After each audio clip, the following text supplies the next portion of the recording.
welcome to What Is It About the Weather?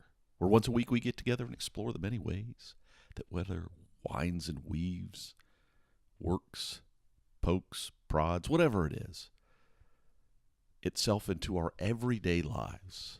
I'm your host, Mark Jelinek. Yes, Mark Jelinek. For some reason, apparently some of you have not heard me say that before. So I said it twice, just in case you were wondering. And this week we're going to be talking about, I thought I wasn't supposed to get that weather. But before I jump into that, let me take a moment as always to stop and say thank you to the many of you who support the podcast. Whether it's via Patreon or PayPal, helping us kind of keep our expenses in check, or those of you who tell others about the podcast, who are kind enough to send thank yous or show ideas, whatever it is. I just want to take a moment, as always, and say thank you. It is appreciated. Very much so. Well, unless you are, living under some sort of winter blanket somewhere and didn't get a chance to download the last episode or the last few, knowing that I had been talking about the survey so much, you probably know what filled my weather week. AMS 2018. American Meteorological Society's annual meeting. It's in Austin, Texas. And it was an excellent opportunity to get together, see people I hadn't seen in a while, to see lots of new and interesting thoughts and ideas entering the weather enterprise, see some research, see some maybe questions that are unanswered, which is the part I really like. I like going to these conferences, and as we talked about, conferring last week, right? And walking away probably with more questions than answers, or more baseline starting points that aren't necessarily reaching the part of meteorology I see. So things in the research area that we're getting a better grasp on, and trying to think about how can we apply that? How can we make that useful to folks like you so that your weather impacts are more enjoyable as opposed to less enjoyable, if you will. But of course, in all this, as you also are aware, I had an opportunity to do both a presentation and a poster, and had not done the poster thing before. That was a little different, and it's a little interesting setup that's kind of, I found it enjoyable, even though preparing the poster is more effort in a lot of ways than a presentation, in that the presentation, doing this podcast as an example, I'm a little more comfortable, I guess, with having an outline and moving forward and talking about things.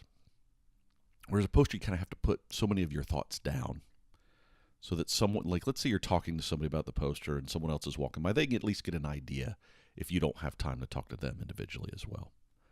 So it takes a little different twist, but the sessions there are also longer, so you actually get to have more dialogue and more conversation. And during that dialogue and conversation, I had the pleasure of meeting some of my fellow weather-related podcasters, both Castle and Min from WeatherHype and Dakota from the Weather Junkies. And I think you've heard me mention most of them before, at least their podcast, if not my name, were kind enough to stop by. A couple of them also stopped into the presentation as well. So it was good to meet them. And again, there'll be a link in the show notes. We discussed in the survey that one of the things that was interesting to me is many of the listeners subscribe to only one weather-themed or weather-related podcast. And I understand that. We've all got so many hours in the week or the day, and maybe we want to hit a bunch of topics. But if you haven't tried either one of their podcasts before, consider giving a listen, right? I think, many of you who listen to my podcast might find elements of that you like. So it never hurts to try, whether you become a regular subscriber or not. See what they're doing. Hear what they're up to. I think actually some of their upcoming episodes will actually touch on some of the things that we saw at AMS, right? Because they hit, the guys at WeatherHype are very big on the communication side of things, so they'll hit that. And the Weather Junkies do a podcast every week, so I'm guessing that Dakota and Tyler, his co-host, will get into some of those topics as well. But I'm not going to bore you to death with my take on the AMS, because as I told them, I've got the old curmudgeon take. I got a different take than younger people looking at the same sort of pieces of information.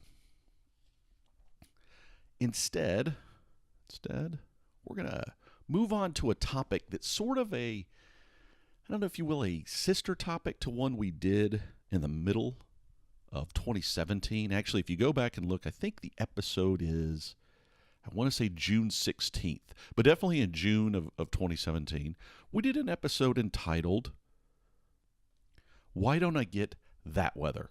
And the premise was fundamentally about locations and why they may not be as prone to getting things like thunderstorms, if you will.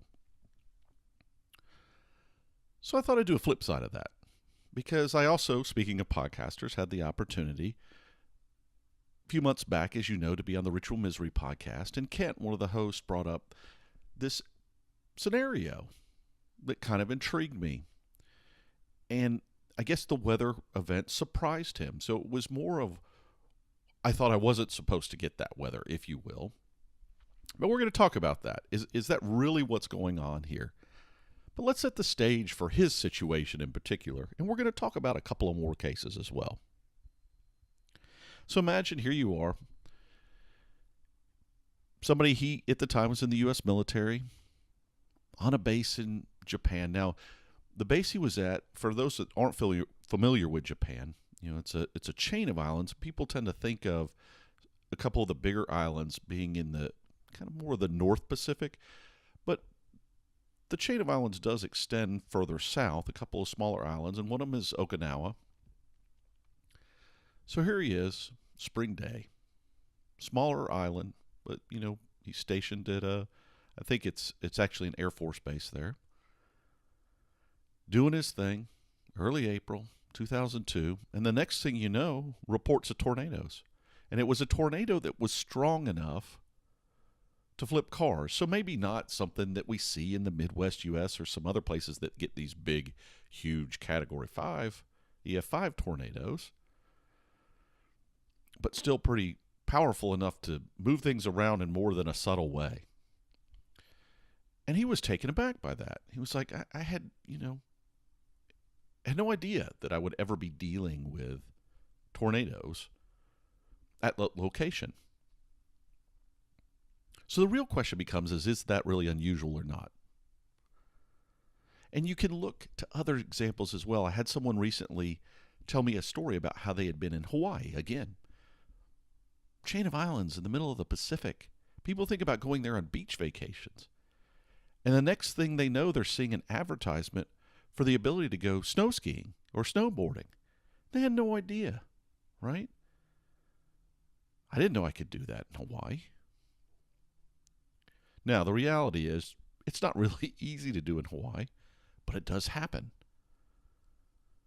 And then I think the last thing that caught my mind with these sort of stories recently wasn't one that I had heard about from somebody else, but it caught headlines again this past couple of weeks about a cruise ship, where people are throwing up and water is coming in all different places. And, you can see videos, part of the day and age in which we live, right? Here you are on YouTube, and the next thing you know, you got people showing videos of essentially their cabin window being underwater. I mean, that's got to be a little freaky, right?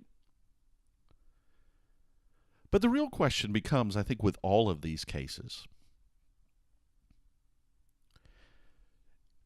is this truly weather that was never supposed to happen? Or is there something else going on? Now, when I was talking with Kent, it was kind of an interesting exchange. We had talked about it, again, briefly when I was on and doing the podcast. And, we had some kind of before and after conversations, and it came up during that time. And that was the premise for doing this episode.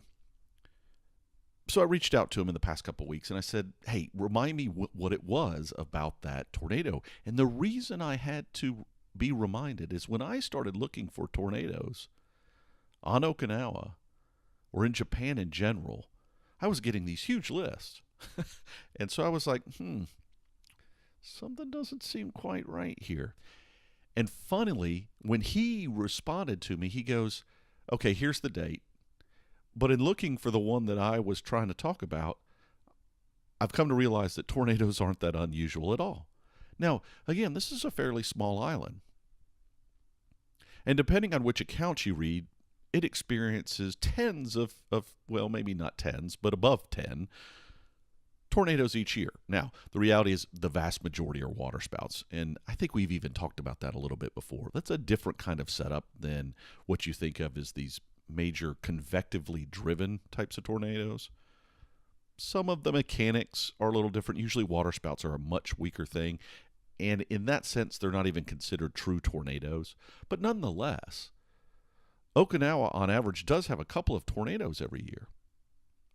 Now, what I also found out, and this did not surprise me at all, is a great many of them come from rain and convective behavior associated with tropical cyclones.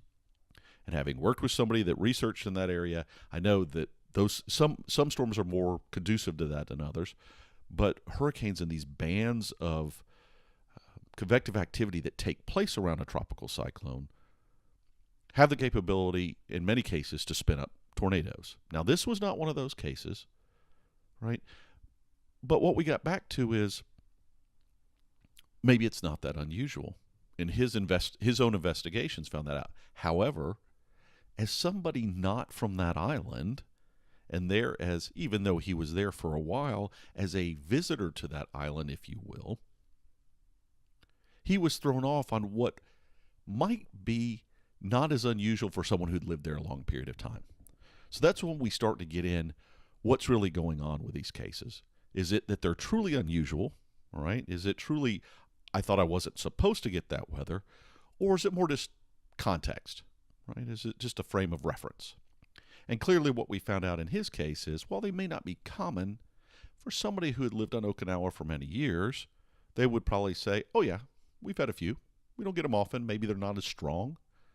And maybe they tend to happen with tropical cyclones or whatever it is. But that said, they do happen, right?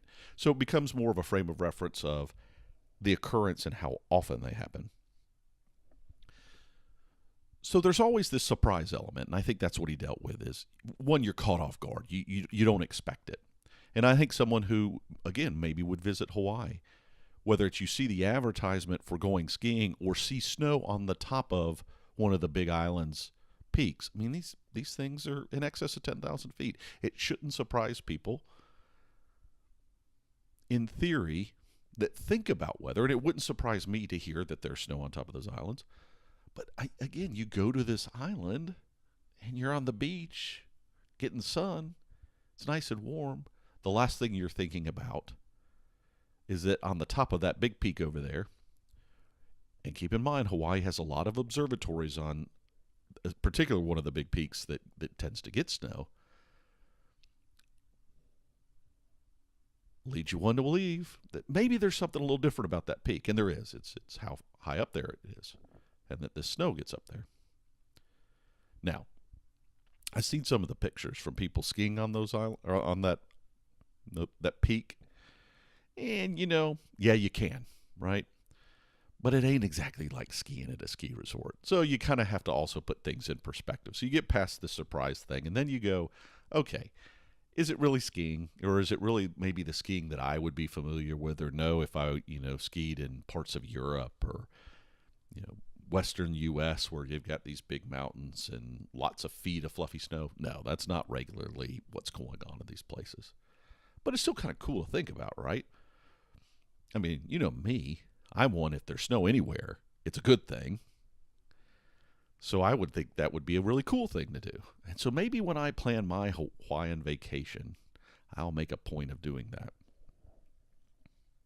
Now, this last one that I brought up for a specific reason, because there's also the chance of, I thought I wasn't supposed to get that weather, and there being what I fundamentally consider bad decisions that have led to it. Now, anybody who's going to take a cruise, I mean, even people that are going to maybe places that aren't tropical, we think of these cruises as being, they're going to the islands in the Caribbean or, and again, many years I lived in Chile. There are cruises all along Chile, and they kind of like in places in Alaska as well. They go into, or even maybe in Europe, they go to these fjords where, there's glaciers and other things as well. So it's not necessarily always about warm weather, but the last thing you're expecting on one of these ships is to be stuck in a weather situation that's tossing and turning the boat so much that you're throwing up, or that people are throwing up and getting sick, and there's all sorts of damages to these ships. And I think that's the telling story. I think if you're on a cruise ship and there's water coming in the elevator, that someone didn't quite think that through very well. And 20 years ago, we may have never heard these stories. But in this age in which we live, in which it's so much easier to share this information, and it becomes a bigger story because of that, right? I'm not saying whether it should or shouldn't, but the reality is it's a single cruise ship. There's tons of cruise ships each week. And I was on a plane just last night, and we got on that plane, and the pilot, it's unusual when I hear a pilot before we're taking off telling us about how bad the turbulence might be, that they flew out actually to the place that we were going back to. They flew through it already, been through that weather. And for the first half of the flight, it was going to be bumpy, pretty bumpy. And I don't usually like those announcements because that puts me in the level of turbulence that I'm quite uncomfortable with. And we were even talking about it before we got on the plane, about how kind of the wind was picking up, and literally light posts at the airport were swaying. I mean, it was pretty strong. And we got up in this flight, and I even tweeted about it in the flight. I was like, I put on a comedy, something that could distract me. I didn't want to focus on what might happen. And then the next thing you know, the first hour of the flight, so they didn't do, no drink carts or anything. Everybody was supposed to stay in their seats. We barely had any turbulence, hardly any at all. And then you look at the map and you realize, oh, we went around the weather, or at least the problematic weather. It added about 20 minutes to the flight. Yes, I got home later. And yes, I would have liked to got home earlier, but I can tell you that I know my body much appreciated the fact that it didn't have to deal with that much turbulence. So they avoided it, and they took the time to avoid it. Why these cruise ships, again, these multiple stories over the past few years haven't done that.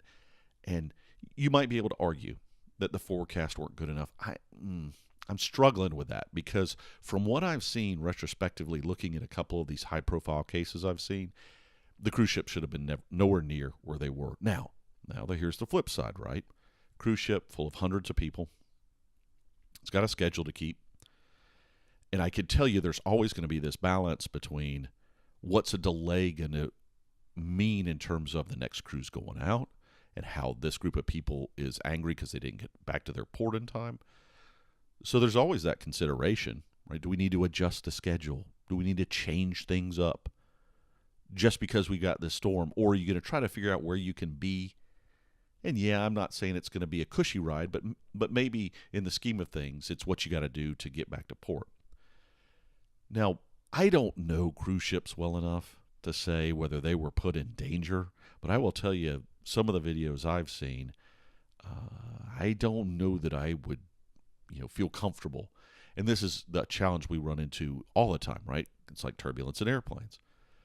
You got to trust that pilot knows what they were doing. I was having that conversation with somebody in advance, but that's hard for me because I like being in control. So I have a hard time putting my hands in my life in someone else's hands, if you will, excuse me. So that's a bit tricky for me.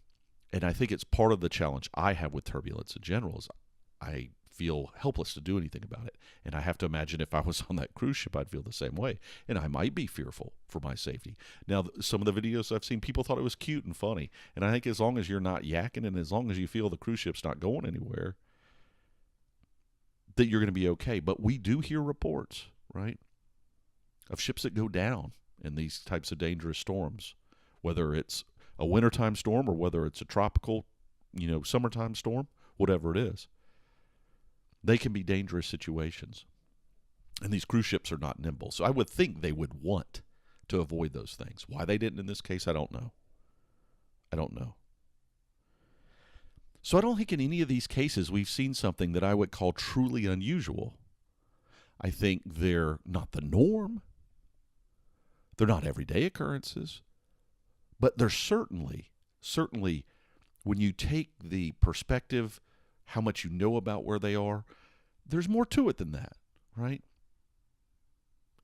But that's just 3 examples. I'd really hope that maybe this could become a mini topic, kind of like the why I don't get that weather. And I really would like to explore individual cases. So if you have one, if you've had an experience that you've been somewhere and you wondered why you didn't experience certain times of weather, or the flip side of that, you wondered why it happened, and you've really not had the time to investigate it, don't worry about it. Send it my way. It's real easy, right? What is it about the weather at gmail.com? Simple email, pop it off, give it to me. I'll be glad to look at it. Or, if you prefer, what is it about the weather.com/contact? Either method gets to me. They both come to the same place, really. Actually, they go to the same email address in the end. And I'll probably follow up with you and ask you a little more details, and we'll see if we can't get to the bottom of it. But those are those investigations are fun, right? Because they give us a chance to talk about weather, but usually not in the context. Most people, it's interesting. It's not about the weather. It's about what the weather did in their situation, how it kind of, either for just a few minutes or for some longer period of time kind of created upheaval for them. But it's fun to explore those cases. So reach out, send it to me.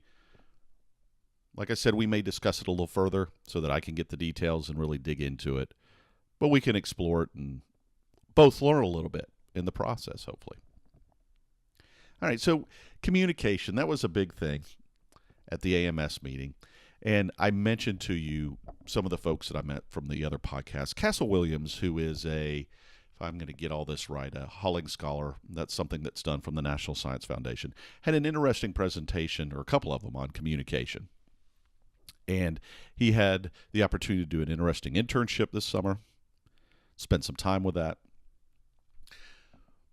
But between the survey that we did and one of his presentations he gave on consistency, I was kind of intrigued because you've heard me mention, I'll bring up Weather Ready Nation, right? Like I said, I didn't think I mentioned it as much, but there I go again. And in the winter thing, one of the things I mentioned last year and that they've rolled out this year, and it kind of came up in that, seasonal announcement, is the new winter hazard simplification. Because, the original context and structure were built around an age of different technologies and different needs, fundamentally, in terms of the recipients and who was getting those reports. So they've tried to simplify it. But one of Castle's kind of talks that he was giving was about consistency. And this has been a big, huge thing in the weather enterprise for a while. And maybe you've heard about it. Or maybe you've heard the disagreements about it. Or maybe you haven't. I don't know.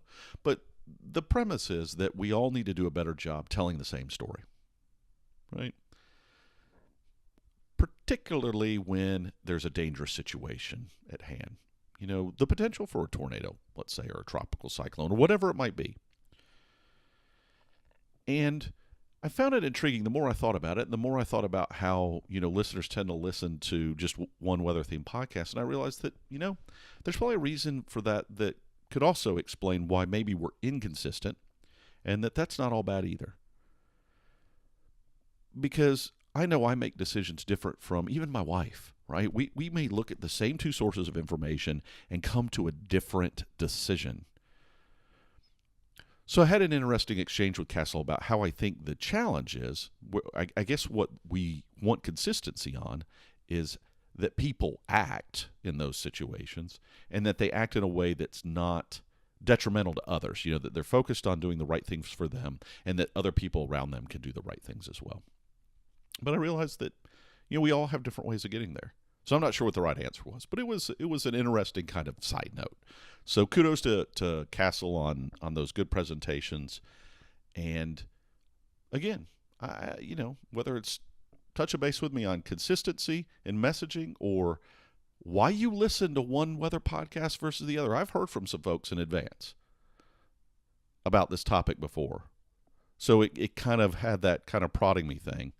Before I got those survey results, I knew why, person X may only listen to my podcast versus some others. But I still thought that was an anomaly versus more of the norm. So it's interesting to see how these things kind of come full circle. All right.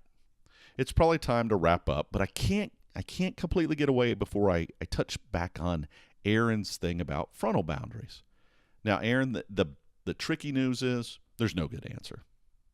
I had some conversations with a few folks I know, and I'll continue to ask.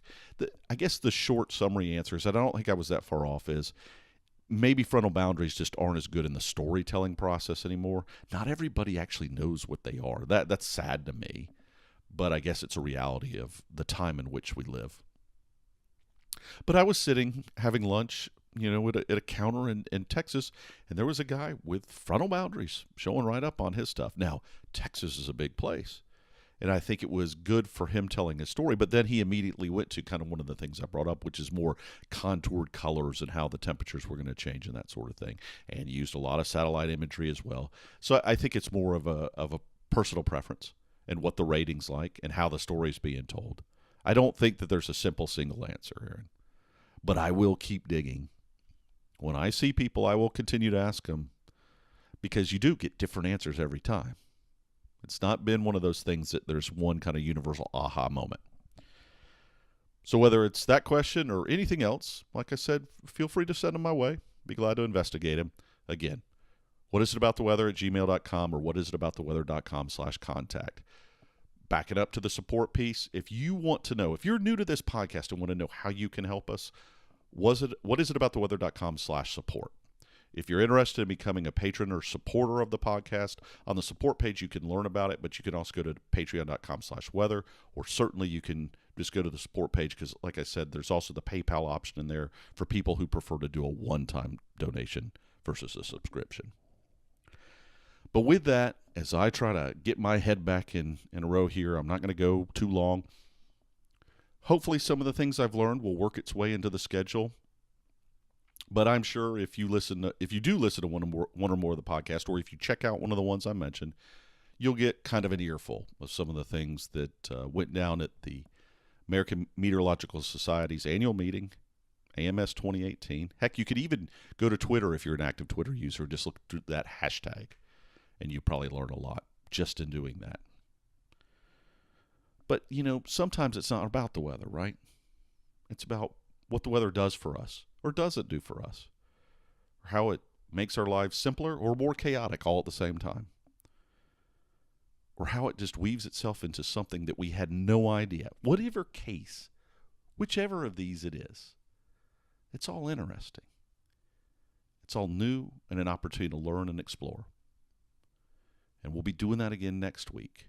But in the meantime, may your weather be interesting and enjoyable, but may it find itself making you think in a way you've never thought before. Because as we all know, there's much more to weather than the weather itself. This is two White Sofa production. We're tired of hearing our uncle grovel, so please support him on patreon.com/weather.